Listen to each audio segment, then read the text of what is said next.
Alrighty, so in this video, I'm going to go through the solutions to the IB Economics Higher Level Paper 2. This is the 2002 paper, and specifically this is going to be paper 2, not paper 1. This is paper 2, and I'm going to be looking at question 1 of paper 2. I'll do question 2 in the next video. All right, so let's just have a read. Paper 2, this is kind of the one that's got the comprehension stuff. It's got text here, blah, blah, blah. And we keep going. Got a second piece of text here on the third page and another piece of text here and a couple of tables. And eventually we're going to get to the actual question, which is down here. So I'm going to look at this bit here, question 1, part A, part 1. All right, so now I'm going to assume that you've already read the texts in the paragraph, the texts in the previous pages. If you haven't read the text, then you might want to pause the video and just go back and have a quick read of the text. By the way, if you don't know where to get these past exam papers, I've got a link in the description below, and you can click on those links and it'll take you through to an area where you can just download all the exam papers. So, just in case you don't know where we're getting these past papers from. Right, so we have to define, in this question, we have to define the term demand in text A, paragraph 2. So let's go look for text A, paragraph 2. And here we go. So text A, paragraph 2, this guy over here. And it's so it says most people are employed in the slow-moving agricultural sector. That blah blah blah. Here we go. So the main bit is over here. The demand for agricultural goods only increased by 21% during this period. Right. So what we have to do is we have to define this term demand. Now this is, I think, pretty straightforward. All we have to do is define demand. Given that it's only 2 marks, I wouldn't really stress too much about it. Just a standard kind of textbook definition will suffice. Right, so I suppose what I would say is something along the lines of demand refers to the quantity of a good or service that consumers are willing and able to purchase at various prices over a specific period of time. It is influenced by factors such as the price of the good or service, consumer income, tastes and preferences, the prices of related goods, substitutes or complements, and expectations about future conditions. And that's it. So I think, it's just a standard, as I mentioned, kind of like your almost kind of textbooky type of answer will suffice. And as I said, given that it's only 2 marks, I wouldn't stress too much about it. Now, the second part of this question, part 2, is asking us to define the term circular economy indicated in text C. So let's go have a read of what the circular economy thing is. So if we go back up to text, here we go. So text C, this is the paragraph that we're looking at. Tanzania and Uganda plan to construct a major oil pipeline from Uganda through Tanzania, blah, blah, blah. So down here, economists have suggested that waste could be avoided through a circular economy approach in the planning and construction stage. Now, once again, this is like a defined type of question. It's only worth 2 marks, so wouldn't stress too much providing a very detailed answer. Once again, just a kind of standard textbook definition will do. So what I've got here, let's see. Circular economy is an economic system that focuses on eliminating waste and optimizing resource use by designing processes that enable the reuse,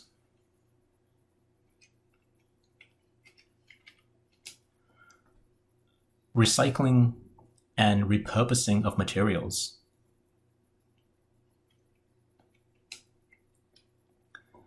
It seeks to create a closed-loop system where resources remain in use for as long as possible,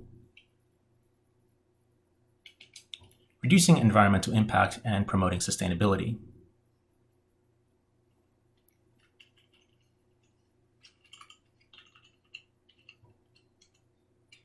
In the context of the above text, the circular economy approach suggests that during the planning and construction of the oil pipeline, Tanzania and Uganda could adopt practices to reduce and reuse the waste generated.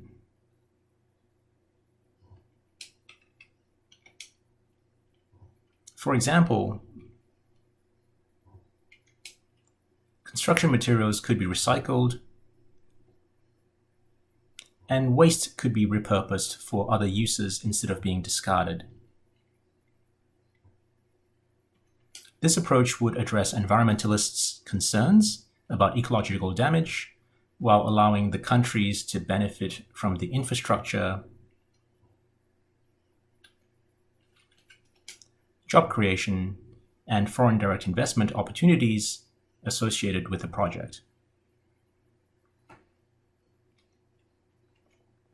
So that's really probably more than what you need. I'd say really just that first paragraph is probably enough. But if you want to be super duper, what I've got here is the first paragraph will define what the term circular economy means, and the second paragraph I've got here will apply that definition to the current context of the pipeline that's being built in Tanzania and Uganda. You could probably just do the first paragraph, and I think this would be enough to get your 2 marks. But if you wanted to be super duper sure, you can always show off your knowledge by applying that definition to the current problem. Now, moving on to part B, part 1, this guy over here is asking us to use the information from text A, paragraph 2, table 1, calculate the income elasticity of demand, YED, for agricultural goods in Tanzania, considering the change in income between 2008 and 2018. Okay, so this one's a little bit tricky because it's actually pulling in information from 2 different places. The first place is in text A, paragraph 2, and specifically we're going to be getting the percentage change in demand from here. And the second place is actually the table, and from here we're going to be getting the percentage change in income. But before we do that, what I want to do is I just want to quickly write down the formula for the income elasticity of demand. And that way, once we have the formula, we kind of know what variables we have to go after. Yep. So here, the income elasticity of demand, YED, is equal to the percentage change in quantity over the percentage change in income, which we're going to call Y. Now remember, this is just your standard elasticity formula. The one that you might have been used to seeing is the elasticity of demand, which is percentage delta Q divided by percentage delta D. But here we're looking for the income elasticity of demand, so we're looking at the change in demand from the change in income, which is why we've got delta Y on the bottom. Okay, so now that we know what we have to do, we have to get 2 bits. We have to get percentage delta Q, which is the percentage change in demand, and we have to get percentage delta Y, which is the percentage change in income. To get the percentage delta Q, the change in demand, we actually have to go back to text A, paragraph 2. So if we go back up to text A, paragraph 2, here we go. The demand for, over here, I'm looking at this section over here, the demand for agricultural goods only increased by 21% during this time period. This 21%, that is your percentage delta Q. So I'm going to make a note of that. So here I'm going to write percentage delta Q is equal to 21% or 0.21, depending on how you want to write this. And the next bit we're going to need is we need to go after percentage delta Y. Now, to get percentage delta Y, we actually pull that information from table 1, which is the second piece of reference that the question has given us. Here we go. So question 1 is the table for economic data. And the slightly tricky thing here is when you look at this row over here where it says real gross national income, GNI per capita from 2008 and 2018. So in 2008, the real gross national income per capita, so this is how much income each person had on average, was $1,880. And in 2018, it's gone to 2,538. So this is where we get our percentage delta Y. Right, so remember percentage delta Y, the change in income is going to be 2538. Sorry, I should have found. Just need to get myself a bit more space. Here we go. Percentage delta Q is going to be 2538 minus 1880 divided by 1880. So you can see where these numbers are coming from. I'm getting that 2538 from over here, and I'm getting that 1880 from before. So now we've got, in percentage terms, that's going to be, oh no, I've done it again, I've run out of space. In percentage terms, that's going to be, I'm just going to write it over here. That's going to be, give me one second. There we go. So I've got my little calculator out. So in percentage terms, we're going to have 2538 minus 1880. So that's a delta of 658. And we're going to divide that by 1,880 because we want to turn that into percentage. So 0.35 or 35%. So 35% or 0.35. Now, if we come back here to our sort of working document, so here we've got the percentage delta Y, and that's going to be, what do you say it was? 35%. 35%. So now we can go back and we can do that percentage, that income elasticity of demand formula, that YED formula. So this 21%, that's going to go up here, and this 35%, that's going to go down there. So we've got 21 divided by 35, and that's going to be equal to, let's get our little doodad. So we've got 21 over 35, and that's going to give us an elasticity of 0.6. 0.6. And there you go. So that's how you calculate the income elasticity of demand. And so the interpretation of this means that is that for every 1% increase in income, we're going to get a 0.6% increase in the demand for agricultural goods. Now, we're not really required to explain or anything. I think just the calculation alone is probably sufficient. And it's 3 marks. So you probably get 1 mark for stating the formula. And then you probably get another mark for calculating the percentage delta Q, percentage delta Y. And then you probably get a 3rd mark for doing the final calculation, which is 21 over 35 to get that 0.6 change, that 0.6 elasticity, income elasticity of demand. Cool. Right. Let's move on. Okay. So the next bit of this question, part B, part 2, is asking us to sketch a Lorenz curve to show the change in Tanzania's Gini coefficient from 2008 to 2018, and it's telling us to look at table 2. So if we go to table 2 over here, we can see that the Gini coefficient has gone from 0.38 in 2008 to 0.41 in 2018. Okay, so what does this mean? Well, if you recall, the Gini coefficient is a number that essentially measures the amount of income inequality that exists in a country, and it's a number between 0 and 1. 0 means we have perfect equality, so there's no difference between the richest person and the poorest person. Everyone's the same. And 1 means we have complete inequality, which means that the richest person owns everything and everyone else owns nothing. And so numbers that are closer to, so Gini coefficients, numbers that are closer to 0 imply less inequality, and numbers that are closer to 1 imply more inequality. Now, again, if you recall, we can graph this thing called the Lorenz curve, which is like a visual representation of the Gini coefficient, and that is exactly what we've been asked to do at this point, right? We've got to draw the Lorenz curve, right, to show that Gini coefficient. Now, before we even do the Lorenz curve, we can see that the Gini coefficient has increased, right, from 0.38 to 0.41, meaning that we're going to have that inequality actually worsened between 2008 and 2018. So we actually have more inequality in Tanzania over that period. Right, so let's go back and let's draw the Lorenz curve. So I'm going to have my vertical axes and my horizontal axes. And it's really important to label these axes. So with the Lorenz curve, we have the cumulative, so CUM, cumulative percentage of income on the vertical axes, and we have the cumulative percentage of households on the horizontal axes. Now, to draw the Lorenz curve, we're going to start off with this thing called the 45-degree line.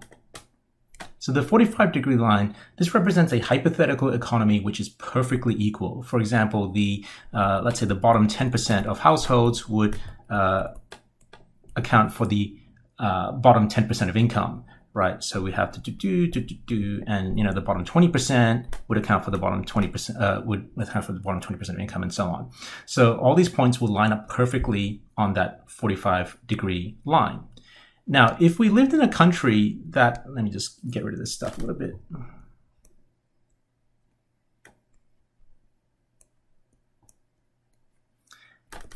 Now, if we lived in an economy with some inequality, then maybe the bottom 10% of households are not going to account for the bottom 10% of income. In fact, they're going to account for less. Let's say maybe 2%, right? So let's say 2% is over here.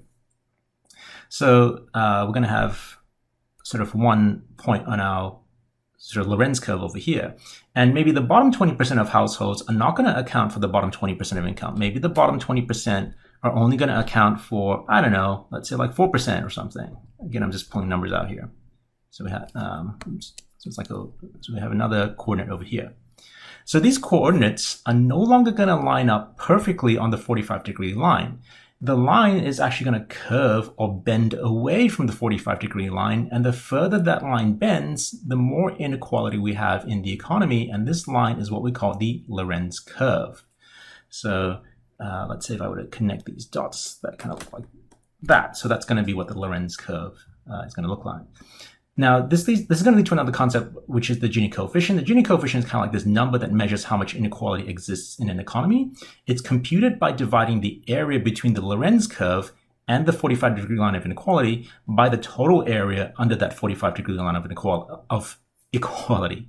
So suppose we had a perfectly equal economy. In this case, the Lorenz curve would line up perfectly. Actually, I'm going to use a different color.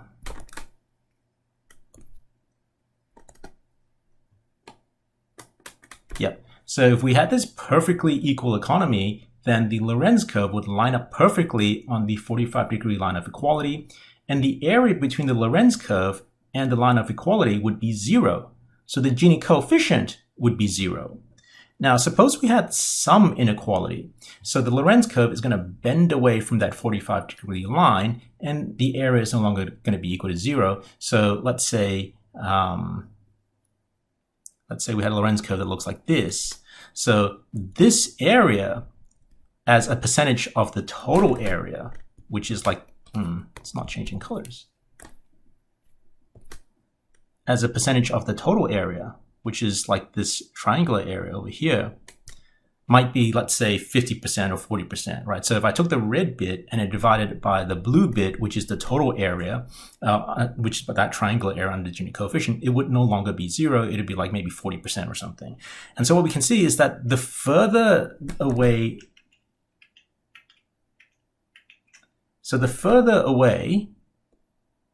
the Lorenz curve gets from that 45-degree line of inequality, the larger this area becomes and the bigger it is relative to that blue triangle that we had before, and therefore the Gini coefficient is going to rise.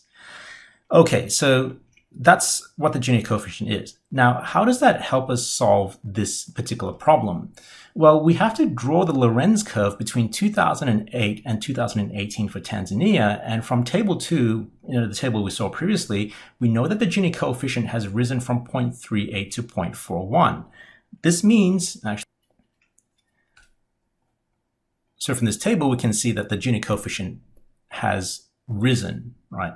And so what this means is that the Lorenz curve would actually bend further away in 2018 than it did in 2008.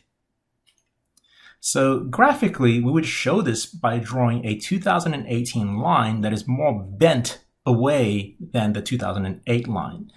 So let me just scribble get rid of some of these sort of markings.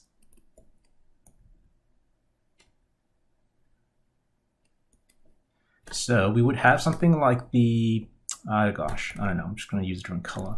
So let's say this is the 2000 and, what number is it again? 2008, I think. So 2008. And then the other one would be the 2018, which let's use like a blue line. Right. Actually, that's pretty bad. I'm just trying to make it a little bit more bendy. Yeah. So graphically, we would show this by drawing a 2018 line that is more bent away than that 2008 line. Don't worry about putting actual numbers on this thing because we can't. We actually don't have enough information from the actual coordinates, but based only on the Gini coefficient, this tells us that the Lorentz curve must be more bent in 2018 compared to 2008. Good? Okay, let's move on to the next question. Question 1, part C, they're asking us to use an aggregate demand / aggregate supply diagram to explain how crowding out may help control inflationary pressure in Tanzania. And it's asking us to look at text A, paragraph 5. So if we go to text A, paragraph 5, so here, the government of Tanzania's manufacturing and service sector was funded through aid and large government borrowing, resulting in high national debt. Most of the government borrowing was from foreign sources and in US dollars, which is concerned due to recent depreciation of the Tanzanian shilling against the US dollar. Some of the debt was borrowed domestically and placed upward pressure on interest rates. Higher interest rates have resulted in crowding out, but helped keep inflation under control. Okie dokie. So what do we have to do again? So we got to, right, so we've got to use an aggregate demand, aggregate supply diagram to explain how this phenomenon of crowding out works. So crowding out refers to a situation where the government spends money to do stuff like provide public goods and services. When they do this, they actually reduce the amount of funds available for private sector investment, and in a weird way can actually reduce inflation. It's kind of like sucking the fuel out of an engine so that it runs a little bit cooler. But obviously, we're going to need to explain this sort of properly in proper detail. So I'm going to start by using our good old-fashioned aggregate demand, aggregate supply model. So I'm going to draw our vertical and a horizontal axes. Now on the vertical axis, we're going to have prices, P or whatever you want to call them. And on the horizontal axis, I'm going to have something like RGDP. Sometimes we use the letter Y to represent this RGDP. And then we're going to have some sort of aggregate supply curve, some sort of aggregate demand curve. I'll call it 81. And I'll use a different color for, let's say, 82. And what should I do with this? I'm going to go, let's say, point A. And I'm going to call this point B. Now this is weird. The pen's gone all wonky. It's using different colors for some reason. A, which is over here, and B, which is over here. And if you want to sort of do this thing properly, we can do, let's say, prices falling from P1 to P2, and that's going to have this reduction in aggregate demand. Okay, so there's our little aggregate demand, aggregate supply diagram. We've got an aggregate supply curve, we've got an aggregate demand curve, 81, and then we have a second aggregate demand curve, 82.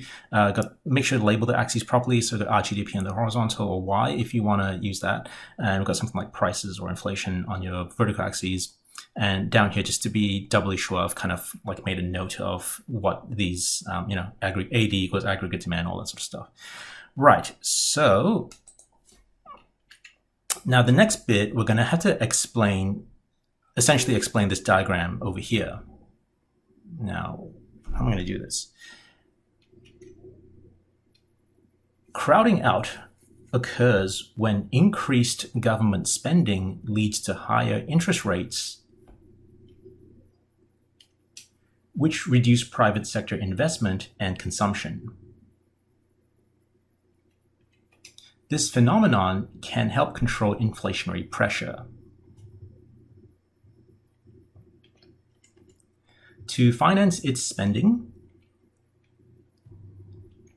the government may borrow from the financial markets,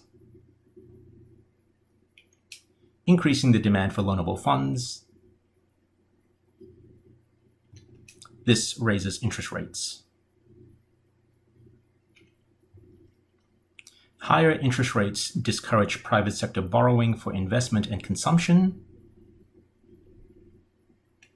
leading to a reduction in private spending and aggregate demand.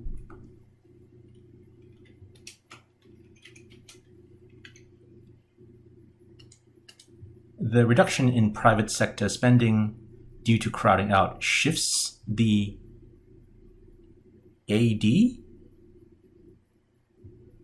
curve back from AD1 nearly to AD2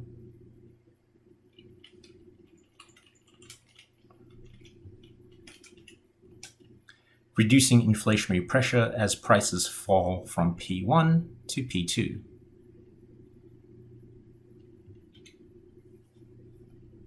Yeah, so that's kind of what the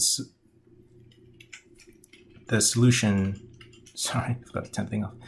Yeah, so that's kind of what the solution should look like. So you've got here the diagram, which is what the question is asking us to do. So you got 4 marks, say probably maybe a couple marks for the diagram, and then down here we've got the sort of explainy bit. Again, probably a couple of marks for the explanation part.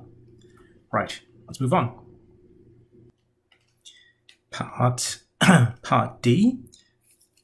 Using an international trade diagram, explain how a subsidy could help Tanzanian dairy farmers compete against imported dairy products. Text B, paragraph 3. So let's have a read of text B, paragraph 3. So over here, the government is establishing property rights in rural areas to provide security for farmers. Historically, farmers could easily lose their land, which reduced the incentive to invest in productive farming methods. Blah, blah, blah. Here we go. So to reduce food imports, a subsidy will be granted to dairy farmers to allow them to compete against imported dairy products. Okay, so what's happening is that the Tanzanian government is saying, look, we got to kind of make our domestic production, we need to give our farmers sort of like a bit of assistance, so they're going to use the cost subsidy. Right, so to answer this question, we're going to have to use a thing called a trade diagram, which I'll draw in a second, and then we're also going to have to provide an explanation as to how this subsidy is going to work. All right, let's get stuck into it. So a subsidy is basically where the government gives you a helping hand. In this case, they're going to help out the local farmers. The simplest way to do this is, just to give them cold hard cash, right? That kind of thing. The idea is that this will lead to cost savings, which the farmers will then pass on to consumers in the form of lower prices, making them more competitive against foreign imports. And when they do this, they're able to sell more of their product and domestic production increases, reducing the reliance on foreign imports. So let's formally explain this. As usual, we're going to start off with our diagram. So here I've got something like just prices, regular supply and demand, and something like quantity here on the horizontal axes. Get the demand curve going there. We'll have a S for supply, and how should I do this? Do I want to move this a little bit around? Yeah, sorry, I'm just going to grab that, because I kind of want to move it a little bit more to this side over here. Okay, so I've got S, and now I've got something like the world supply, which is going to be over here. So SW for world supply and PW for world prices. And then I'm going to draw a second supply, S, let's say bracket SUB for sub. And then we're going to go Q, Q1, I guess, and we call this one Q2.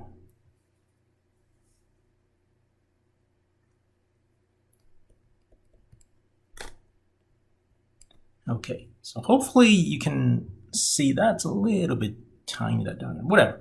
Anyway, so as usual, don't forget you've got to label the diagram. So make sure the axes are properly labeled. All the supply and demand curves are properly labeled, and obviously any sort of prices price points or any quantities are probably properly labeled as well. But just to be doubly sure, sort of down here, I've kind of noted, where S equals supply, S bracket sub is like the world supply of the subsidy, SW is the world supply, D is demand, and PW is are the world price levels. Okay, so this is going to be the diagram, and hopefully this will be enough. Let's move on to kind of like the explainy bit. So down here, we're going to need to formally, explain what the diagram is. A subsidy is a financial assistance provided by the government to domestic producers, enabling them to reduce their production costs. By lowering costs,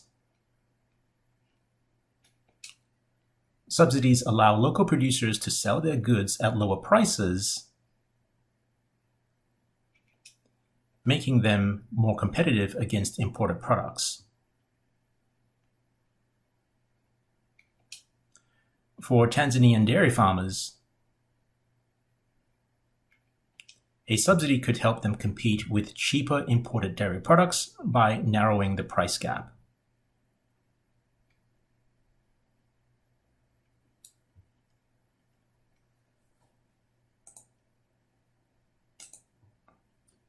Imported dairy products may dominate the market due to lower prices,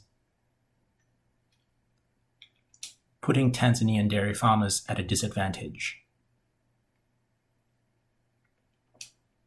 Suppose the world price is given by PW.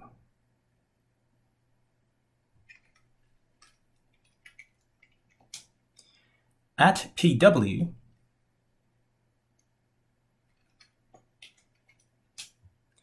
Tanzanian farmers supply only a small quantity of dairy locally.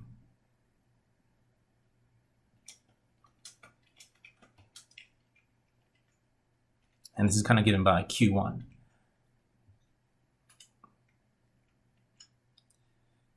The government provides a subsidy to Tanzanian dairy farmers,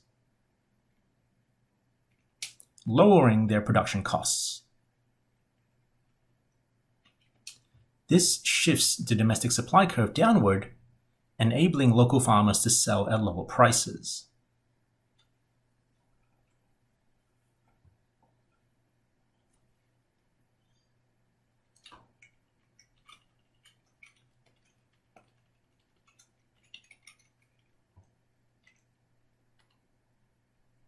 The subsidy reduces reliance on imports as Tanzanian farmers can now supply more, increasing from Q1 to Q2.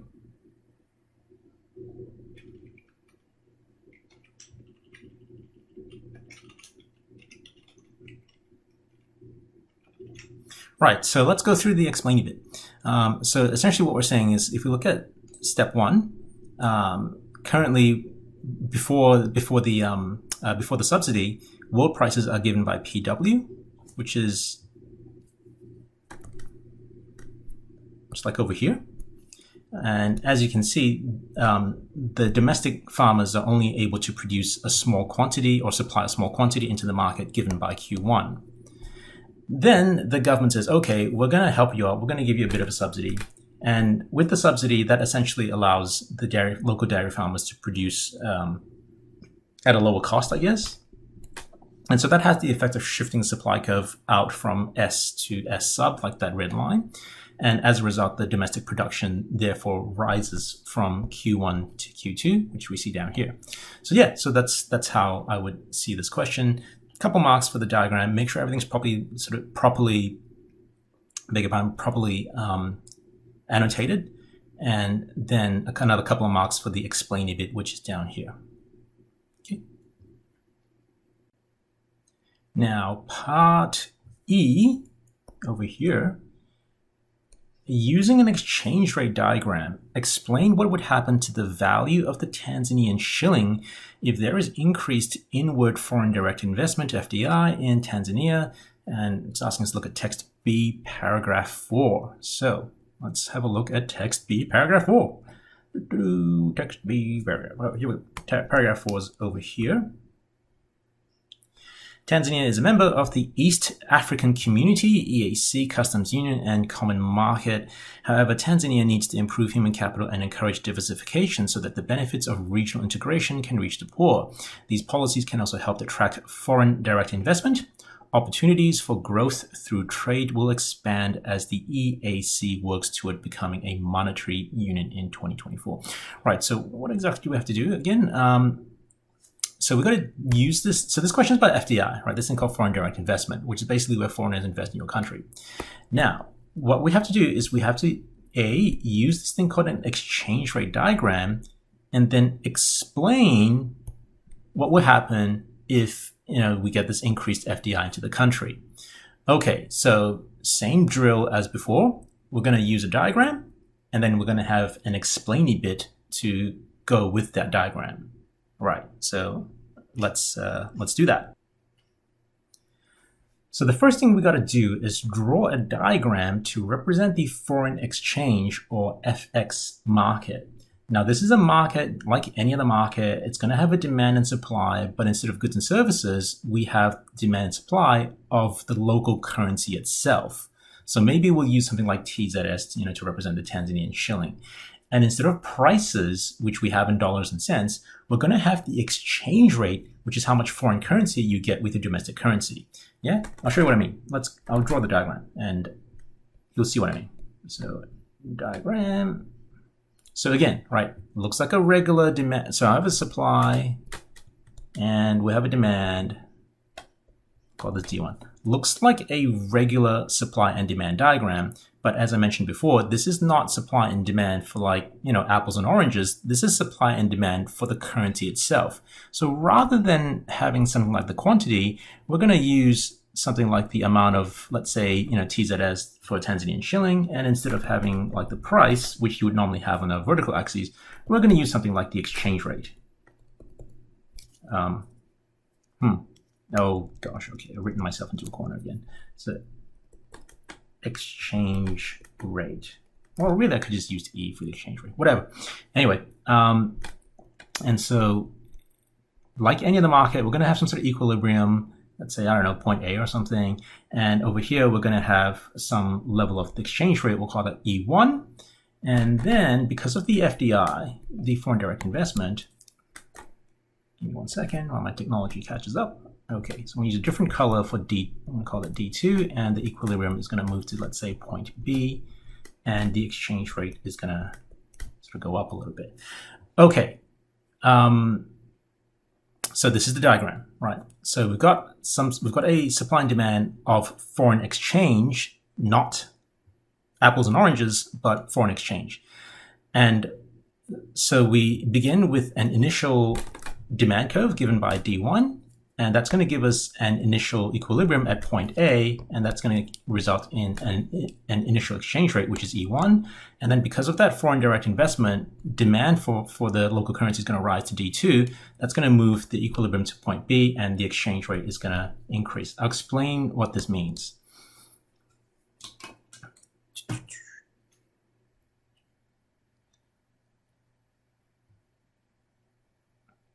Okay, so time for the explaining bit. Increased inward foreign direct investment, FDI, leads to a higher demand for the Tanzanian shilling.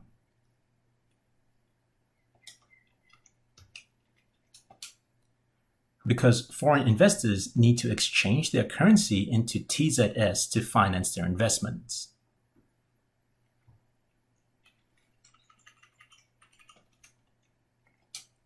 This increased demand for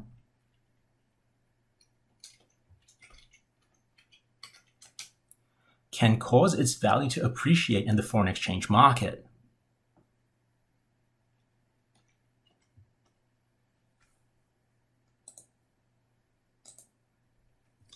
FDI inflows create additional demand for the Tanzanian shilling in the foreign exchange market. This is shown as a rightward shift of the demand curve for TZS.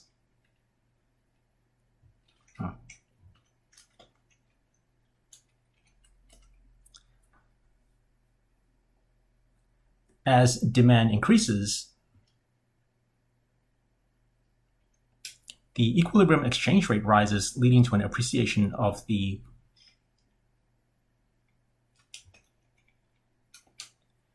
relative to other currencies.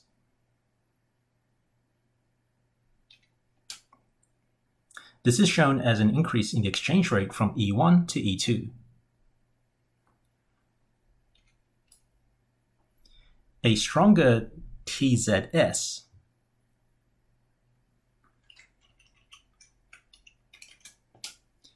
makes imported goods cheaper, reducing inflationary pressures. However, it can make Tanzanian exports more expensive in global markets, potentially reducing their competitiveness. Right, so let me explain what's happening here. Increased foreign direct investment means foreigners are going to be investing in your country.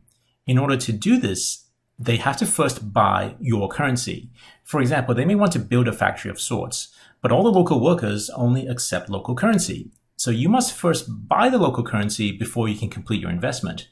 This will lead to an increase in the demand for the local currency, say Tanzanian shilling, and this places upward pressure on the exchange rate, and the local currency appreciates as a result. Okay, so you can see here in terms of this question, 4 marks, I'd say about 2 for the diagram, and another couple marks for the explaining bit. Alrighty, so now the next bit, part F for Fred, is asking us to use an externalities diagram to explain how the construction of an oil pipeline through Tanzania could result in market failure. Right, and so we have to look at text C for a bit of context.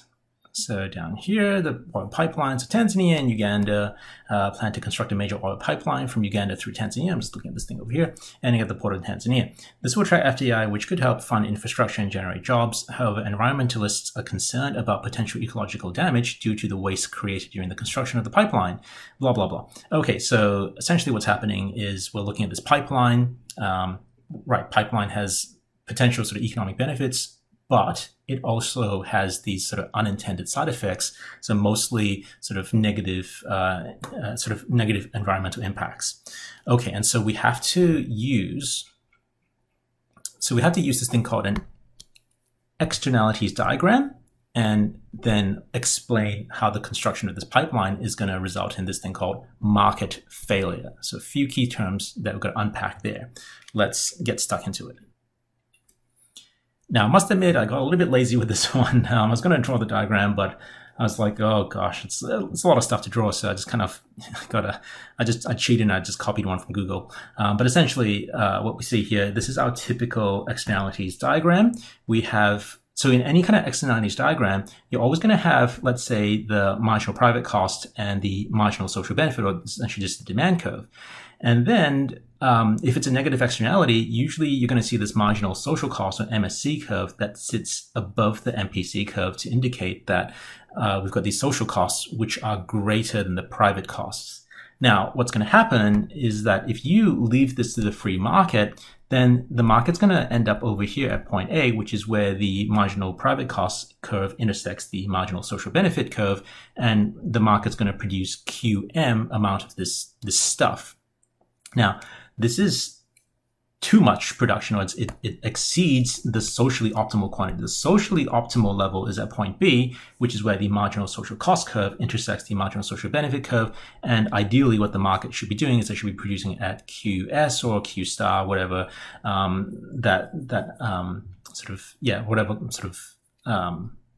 label you want to use. So this is the essential problem with market failure, is that if you leave it to the free market, markets will overproduce. And this is because of that misalignment between the marginal social cost curve and the marginal private benefit curve. And so therefore, in order to fix this market failure, we have to sort of realign those social costs. And also, it also results in sort of these things called like deadweight losses and stuff, which you should be kind of sort of familiar with. Right, so yeah, just draw your diagram. As long as you've got your MPC curve, your MSC curve for marginal social cost, and MSB for marginal social benefit, label your axes properly, and you indicate that the marginal social cost curve is above the MPC curve and that the market's going to be producing in excess of the socially optimal quantity. That ought to do it for the diagram. Now, in terms of the explain me bit, I'm just going to quickly explain, pretty kind of standard sort of textbooky kind of explanation for how the externality thing works. Okay, so here we go. An externality is a cost or benefit arising from an economic activity that affects third parties who are not directly involved in the activity. Negative externalities occur when the social costs of an activity exceed their private costs, leading to an overproduction and inefficiency in the market. The construction of an oil pipeline through Tanzania could result in negative externalities, such as environmental damage, pollution, and habitat destruction, which are not reflected in the market price of the pipeline project. When negative externalities are present, the market fails to allocate resources efficiently, resulting in market failure. The private costs of constructing the pipeline include labor, materials, and other direct expenses.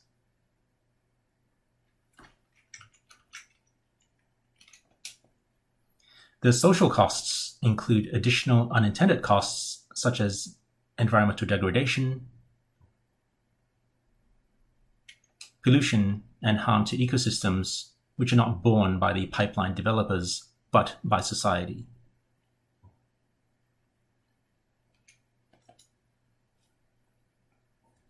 Because firms do not face social costs, they will produce at the point where marginal private cost, MPC, equals demand. The quantity that is eventually produced is equal to QM, which exceeds the socially optimal quantity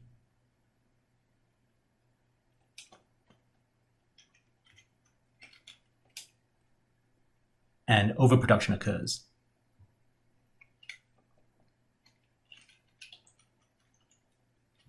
This results in a higher level of pipeline construction that is socially optimal,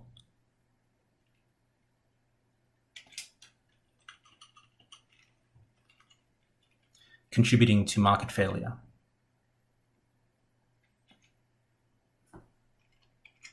And that's it. I think that's all you have to say. Typically, this is kind of like a full externality type question.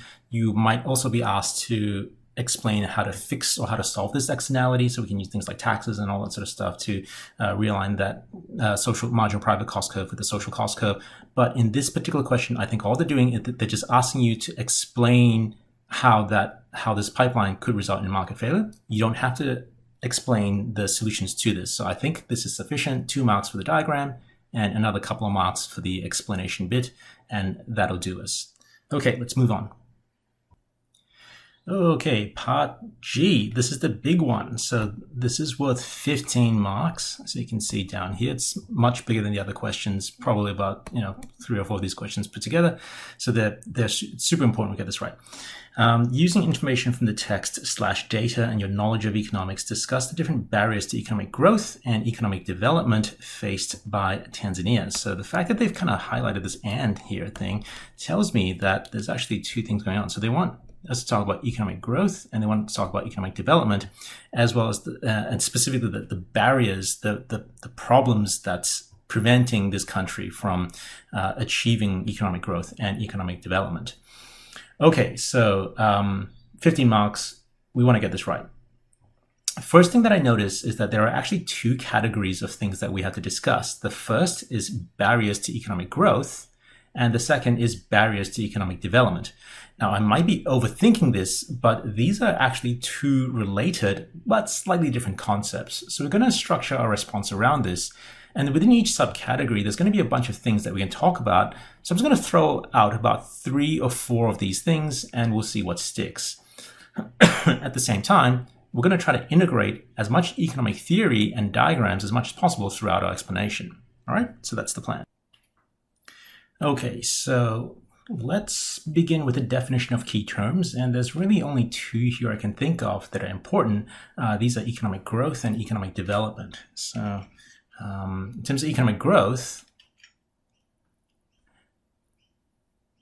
this refers to an increase in the output of goods and services in an economy over time, typically measured by the growth rate of real GDP.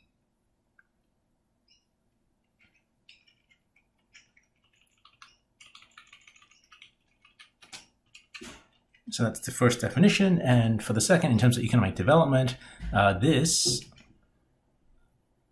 refers to a broader measure of progress,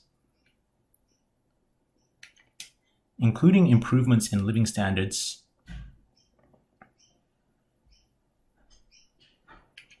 reduction in poverty,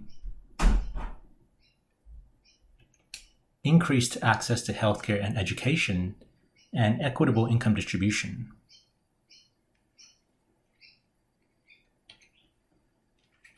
Right, so now the next section down here, I'm going to talk about the barriers. So here we've got economic growth and economic development. Now down here, I'm going to talk about the barriers to economic growth. And as I said, I can think of a couple over here. And so, things like limited infrastructure, rural sector barriers and reliance on the primary sector, low levels of human capital, and government debt. So these are all things that if you read through the text, these are things that they talk about. Right, so that first one, in terms of limited infrastructure, poor roads, unreliable electricity, and insufficient communication networks increase production costs and limit industrial growth.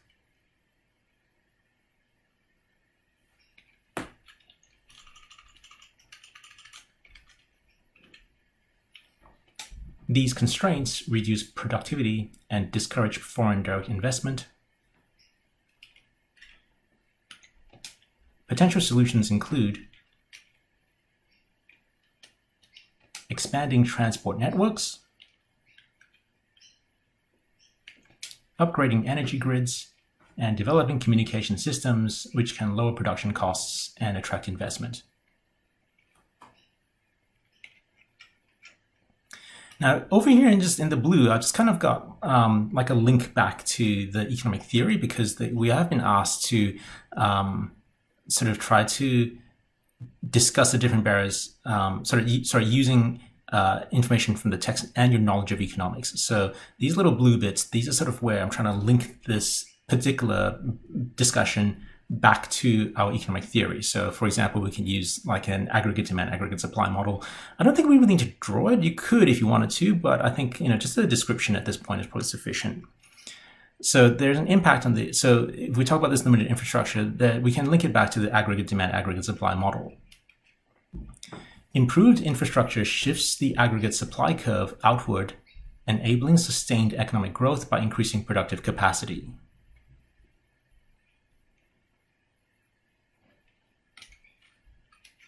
Okay, so that's the first kind of barrier to economic growth that I can think of.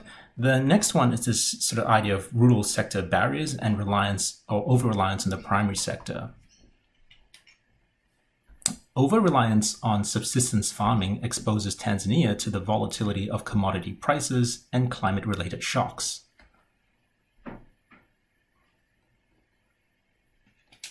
Low productivity in agriculture hinders economic diversification and growth.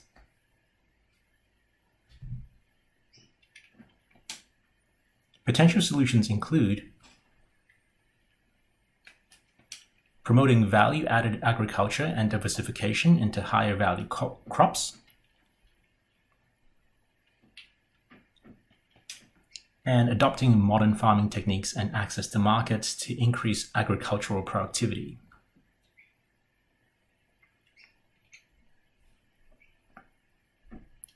Now, in terms of the economic model that I think best is best suited to this, is I would probably look at the PPC, right? Your production possibilities curve. So once again, if you had to, you can always draw a PPC, but I think maybe it's like a little descriptor here is sufficient. So Such reforms move Tanzania closer to its production possibilities frontier,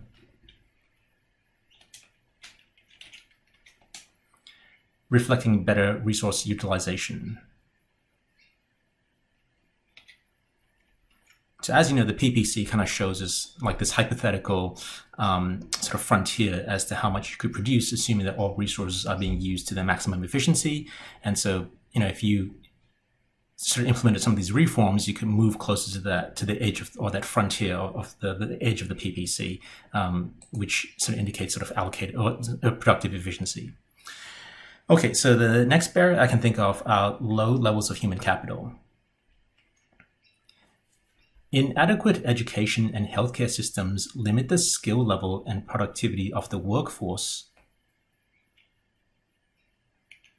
hindering industrialization and innovation.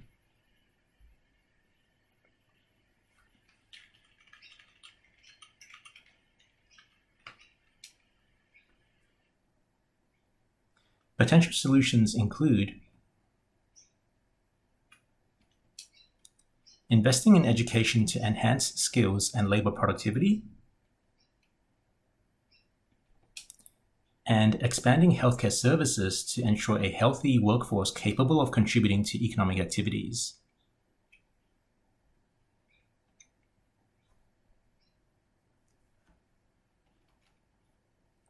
Now, once again, in terms of the economic sort of diagram or model that I would use, I think we can link this back to aggregate demand supply.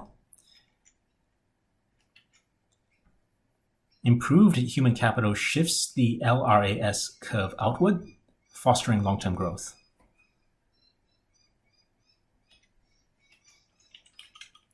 Right, so what I'm saying here is that if we improve human capital, or if we have better healthcare and all that sort of stuff, that improves the productivity of our labor force, and so and ultimately our long-run aggregate supply, which reflects our long-term ability to make stuff and things, will actually improve, and it'll shift outward. All right, and so the last sort of barrier to economic growth that I can think of is this sort of over-reliance on government debt. High levels of government debt reduce fiscal space for public investment in growth-enhancing projects. Potential solutions include focusing on efficient public spending and prioritizing growth-enhancing infrastructure projects, and attracting foreign direct investment to reduce dependence on debt-financed spending.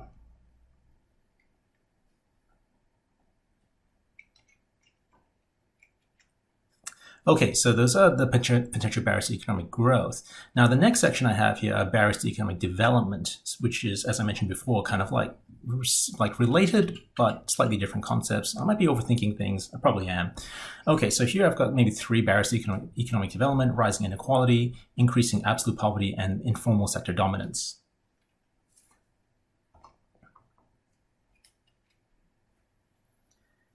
Uneven distribution of economic benefits, particularly between rural and urban areas, exacerbates poverty and social tensions.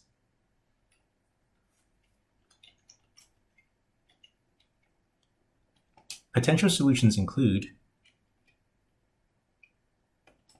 progressive taxation and subsidies for rural development to reduce disparities, and improved access to education and healthcare in marginalized communities.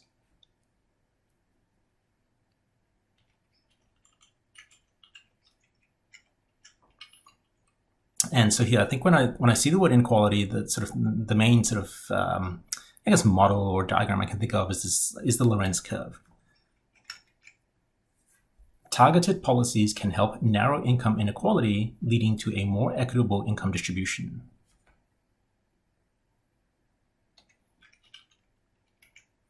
The next barrier I can think of is this idea of increasing absolute poverty. So absolute poverty is a little bit different to relative poverty. A significant portion of the population lives below the poverty line.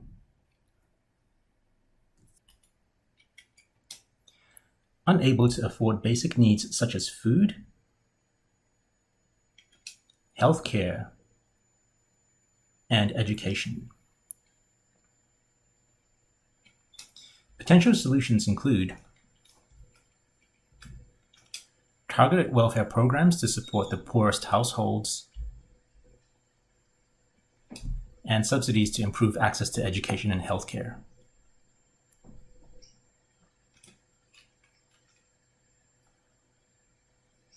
And the last thing I can think of this idea of is informal sector dominance.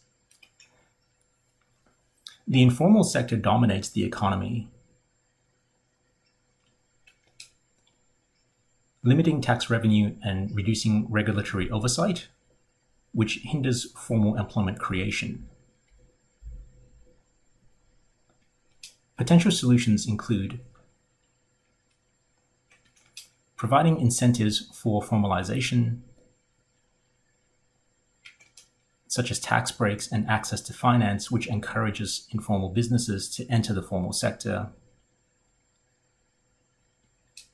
and strengthening institutional capacity to regulate and support formal sector growth.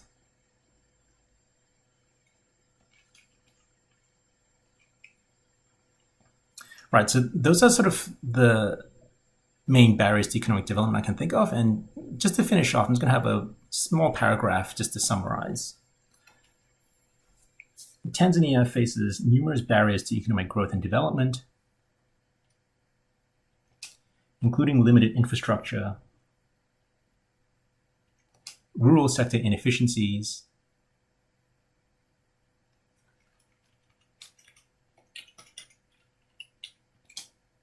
rising inequality, and low human capital.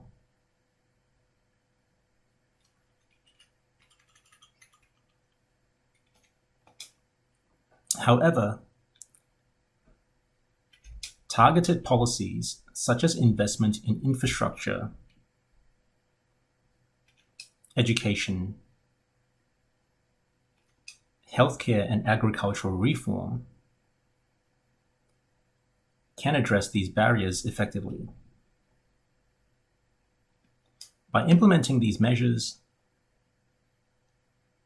Tanzania can achieve a more balanced and sustainable path toward both economic growth and development.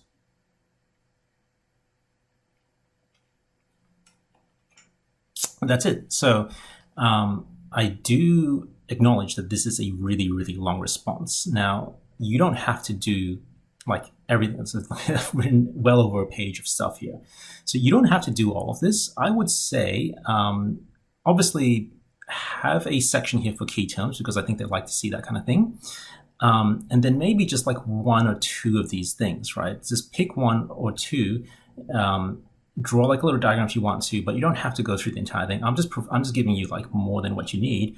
And so from here, like, don't feel that you have to reproduce this. It's going to be tough to do it under an exam condition. So yeah, just sort of provide as much or as little as this stuff as possible. This is just, inspiration for you. You can just take like just 2 or 3 of these things and just run with it and elaborate on those things. And that's probably enough to get what you need to go. Okay, so that's it from me. This is end of question 1. I'll do question 2 in the next video coming up. Right. Thanks, guys.